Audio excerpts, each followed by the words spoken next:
शुभकामनाएं देता हूं। गुरुदेव रविंद्रनाथ टैगोर जी ने भी शिवाजी उत्सव नाम से वीर शिवाजी पर एक कविता लिखी थी। उन्होंने लिखा था, कौन दूर शताब्देर, कौन दूर शताब्देर, कौन एक अख्यात दिवसे, नाही जानी आजी, नाही जानी आजी। मराठार कौन, शोयले एरंडेर, अंधकारे बसे। हे राजा शिवाजी, तब भाल उद्यासियाए भावना, तैत प्रभावत ऐसे छिल नामी। एक धर्म राज्य पाशे, एक धर्म राज्य पाशे, खंड छिन्न विक्षिप्त भारत, बंधे दिव आमी। यानी एक शताब्दी से भी पहले किसी एक अनाम दिन, मैं उस दिन को आज नहीं जानता, किसी पर्वत की ऊंची चोटी से, किसी घने वन में, ओ राजा शिवाजी, क्या ये विचार आपको एक बिजली की रोशनी की तरह आया था? क्या ये विचार आया था कि छिन्न भिन्न इस देश की धरती को एक सूत्र में पिरोना है? क्या मुझे इसके लिए खुद को समर्पित करना है? इन पंक्तियों में छत्रपति वीर शिवाजी से प्रेरणा लेते हुए भारत की एकता, भारत को एक सूत्र में पिरोने का आह्वान था। देश की एकता को मजबूत करने वाली इन भावनाओं को हमें कभी भूलना नहीं है। पल पल, जीवन के हर कदम पर देश की एकता, अखंडितता के इस मंत्र को हमें याद भी रखना है, हमें जीना भी है। यही तो टैगोर का हमें संदेश है। साथियों, आप सिर्फ एक विश्वविद्यालय का ही हिस्सा नहीं हैं, बल्कि एक जीवंत परंपरा के वाहक भी हैं। गुरुदेव अगर विश्व भारती को सिर्फ एक यूनिवर्सिटी के रूप में देखना चाहते तो वो इसको ग्लोबल यूनिवर्सिटी या कोई और नाम दे सकते थे, लेकिन उन्होंने इसे विश्व भारती विश्वविद्यालय नाम दिया। उन्होंने कहा था, Vishwa Bharati acknowledges India's obligation to offer to others the hospitality of her best culture and India's right to accept from others their best. Gurudev की विश्व भारती से अपेक्षा थी कि यहां जो सीखने आएगा वो पूरी दुनिया को भारत और भारतीयता की दृष्टि से देखेगा। गुरुदेव का ये मॉडल ब्रह्म, त्याग और आनंद के मूल्यों से प्रेरित था। इसलिए उन्होंने विश्व भारती को सीखने का ऐसा स्थान बनाया जो भारत की समृद्ध धरोहर को आत्मसात करे, उस पर शोध करे और गरीब से गरीब की समस्याओं के समाधान के लिए काम करे। इस संस्कार में पूर्व में यहां से निकले छात्र छात्राओं में भी हमें दिखता है और आपसे भी देश की यही अपेक्षा है। साथियों, गुरुदेव टैगोर के लिए विश्व भारती सिर्फ ज्ञान देने वाली, ज्ञान परोसने वाली एक संस्था मात्र नहीं थी।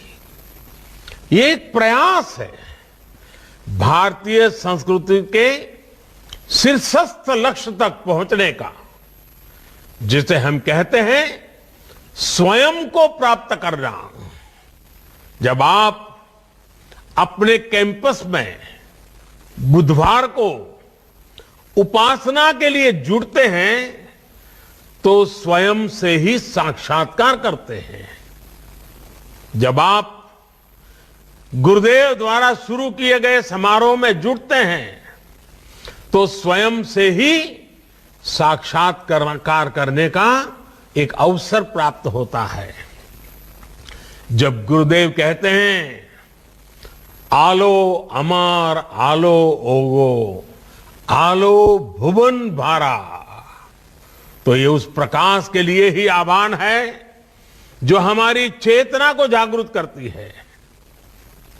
गुरुदेव टैगोर मानते थे विविधताएं रहेगी, विचारधाराएं रहेगी, इन सब के साथ ही हमें खुद को भी तलाशना होगा। वो बंगाल के लिए कहते थे बांग्लार माटी बांग्लार जल बांग्लार वायु बांग्लार फूल, पुण्य हो पुण्य हो पुण्य हो हे भगवान। लेकिन साथ ही वो भारत की विविधता की भी उतना ही गौरवगान बड़े भाव से करते थे। वो कहते थे हे मोर चित्तो पुण्यो, हे मोर चित्तो पुण्यो तीर्थे जागोरे धीरे ई भारतेर महामनोबेर सागरो तीरे हेथाय दाराय दबाहु बाराय नमो नरोदे बोतारे। और ये गुरुदेव का ही विशाल विजन था कि शांति निकेतन के खुले आसमान के नीचे वो विश्व मानव को देखते थे। ऐशो कर्मी ऐशो ज्ञानी ऐसो जन कल्याणी ऐशो तपस राजो है, ऐशो है दिशक्ति संपद मुक्ता बंधो समाज है। हे श्रमिक साथियों, हे जानकार साथियों, हे समाज सेवियों, हे संतों, समाज के सभी जागरूक साथियों, आइए समाज की मुक्ति के लिए मिलकर के प्रयास करें। आपके कैंपस में ज्ञान प्राप्ति के लिए एक पल भी बिताने वाले का यह सौभाग्य है कि उसे गुरुदेव का यह विजन मिलता है। साथियों, विश्व भारती तो अपने आप में ज्ञान का वो उन्मुक्त समंदर है जिसकी नींव ही अनुभव आधारित शिक्षा के लिए रखी गई। ज्ञान की क्रिएटिविटी की कोई सीमा नहीं होती है। इसी सोच के साथ गुरुदेव ने इस महान विश्वविद्यालय की स्थापना की थी। आपको यह भी हमेशा याद रखना होगा कि ज्ञान, विचार और स्किल स्टैटिक नहीं है, पत्थर की तरह नहीं है, स्थिर नहीं है, ये जीवंत है, ये सतत चलने वाली प्रक्रिया है और इसमें कोर्स करेक्शन की गुंजाइश भी हमेशा रहेगी, प्रोग्रेसिव अनफोल्डमेंट। लेकिन नॉलेज और पावर दोनों रिस्पॉन्सिबिलिटी के साथ आते हैं। जिस प्रकार सत्ता में रहते हुए संयम और संवेदनशील रहना पड़ता है, रहना जरूरी होता है, उसी प्रकार हर विद्वान को, हर जानकार को भी उनके प्रति जिम्मेदार रहना पड़ता है जिनके पास वो शक्ति है। आपका ज्ञान सिर्फ आपका नहीं बल्कि समाज की, देश की, अरे भावी पीढ़ियों की भी वो धरोहर है। आपका ज्ञान, आपकी स्किल एक समाज को, एक राष्ट्र को गौरवान्वित भी कर सकती हैं और वो समाज को बदनामी और बर्बादी के अंधकार में भी धकेल सकती है। इतिहास और वर्तमान में ऐसे अनेक उदाहरण हैं। आप देखिए, जो दुनिया में आतंक फैला रहे हैं, जो दुनिया में हिंसा फैला रहे हैं, उनमें भी कई highly educated, highly learned, highly skilled लोग हैं। दूसरी तरफ ऐसे भी ये लोग हैं जो कोरोना जैसी महामारी से दुनिया को मुक्ति दिलाने के लिए दिन रात अपनी जान की बाजी लगा देते हैं, अस्पतालों में डटे रहते हैं, प्रयोगशालाओं में जुटे हुए हैं। ये सिर्फ विचारधारा का प्रश्न नहीं है, मूल बात तो माइंडसेट का है।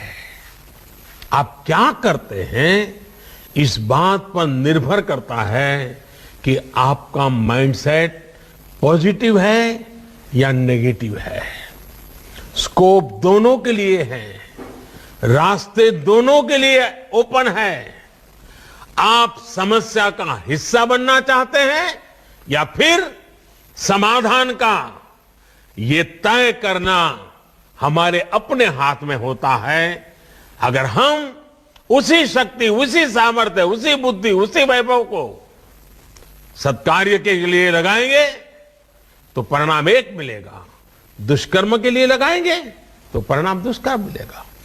अगर हम ही सिर्फ अपना हित देखेंगे तो हम हमेशा चारों तरफ मुसीबतें देखते आएंगे, समस्याएं देखते आएंगे, नाराजगी देखते आएंगे, आक्रोश नजर आएगा।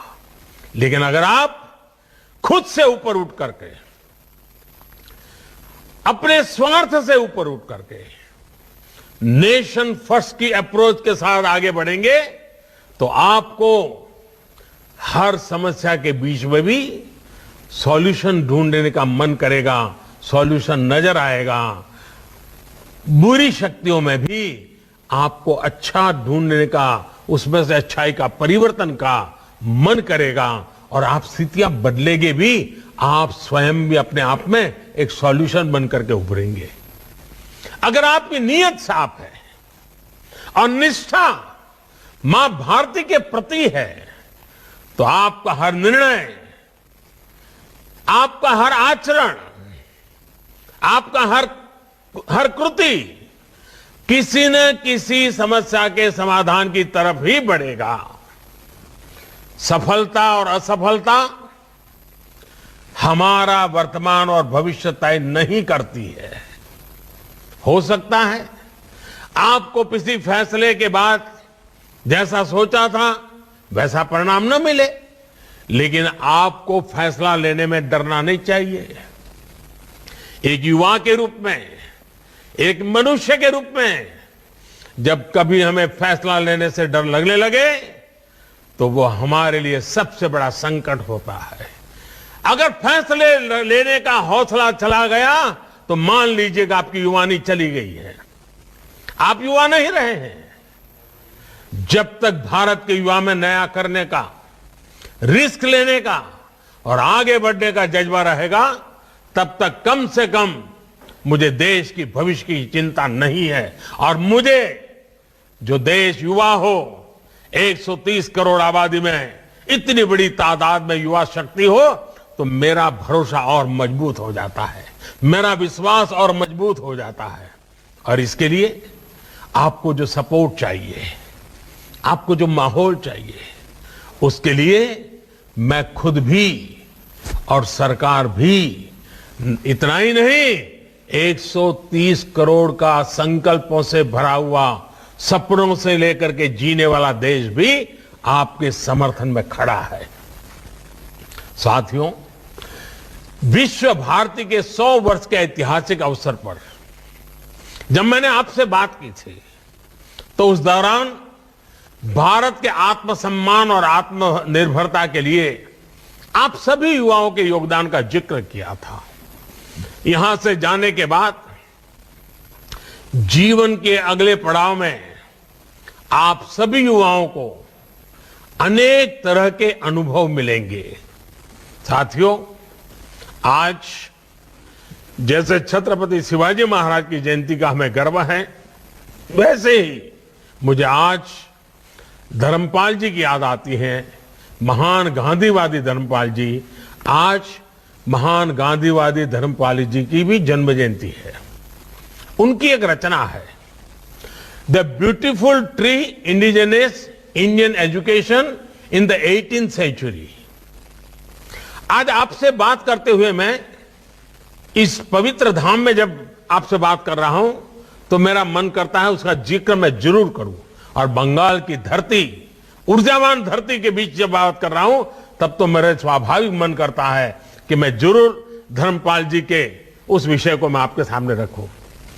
धर्मपाल जी ने इस पुस्तक में धर्मपाल जी ने थॉमस मुनरो द्वारा किए गए एक राष्ट्रीय शिक्षा सर्वे का ब्यौरा दिया है। 1820 में हुए, 1820 यानी करीब 200 साल, 1820 में हुए इस शिक्षा सर्वे में कई ऐसी बातें हैं जो हम सबको हैरान भी करती हैं और गौरव से भर देती हैं। उस सर्वे में भारत की साक्षरता दर बहुत ऊंची आंकी गई थी।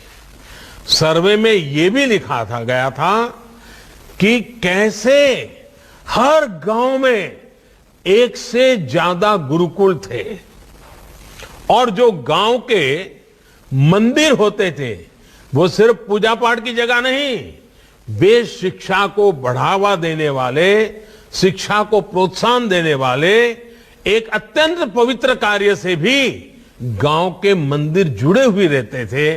वे भी गुरुकुल की परंपराओं को आगे बढ़ाने में, बल देने में प्रयास करते थे। हर क्षेत्र, हर राज्य में, यह बड़ी महत्वपूर्ण बात है, हर क्षेत्र, हर राज्य में तब महाविद्यालयों का बहुत गर्व से देखा जाता था कि कितना बड़ा उनका नेटवर्क था। उच्च शिक्षा के संस्थान भी बहुत बड़ी मात्रा में थे।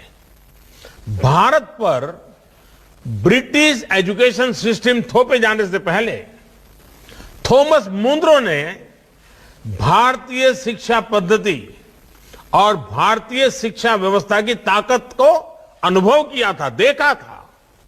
उन्होंने देखा था कि हमारी शिक्षा व्यवस्था कितनी वाइब्रेंट है। ये 200 साल पहले की बात है। इसी पुस्तक में विलियम एडम का भी जिक्र है, जिन्होंने ये पाया था कि 1830 में बंगाल और बिहार में 1 लाख से ज्यादा विलेज स्कूल थे, ग्रामीण विद्यालय थे। साथियों, ये बातें मैं आपको विस्तार से इसलिए बता रहा हूं क्योंकि हमें यह जानना आवश्यक है कि हमारी शिक्षा व्यवस्था क्या थी, कितनी गौरवपूर्ण थी, कैसे हर इंसान तक पहुंची हुई थी। और बाद में अंग्रेजों के कालखंड में और उसके बाद के कालखंड में हम कहां से कहां पहुंच गए, क्या से क्या हो गया। गुरुदेव ने विश्व भारती में जो व्यवस्थाएं विकसित की, जो पद्धतियां विकसित की, वो भारत की शिक्षा